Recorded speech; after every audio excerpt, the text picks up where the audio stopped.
Hello guys, in this video I am going to show you how to save something to the favorites in the Themify application.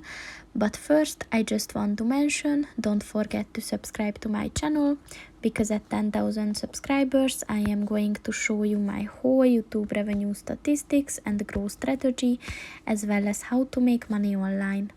Let's jump into it. First of all, open the application on your phone. And then click on the catalog button at the bottom of the page.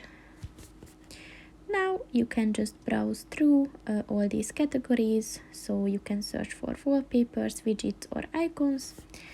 And if you found one that you really like, then just click on this heart button at the bottom of the page on the right, and you can find them in the favorites section at the appropriate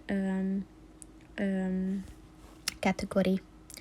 So that's pretty much it for this video, guys. See you in the next one. Goodbye.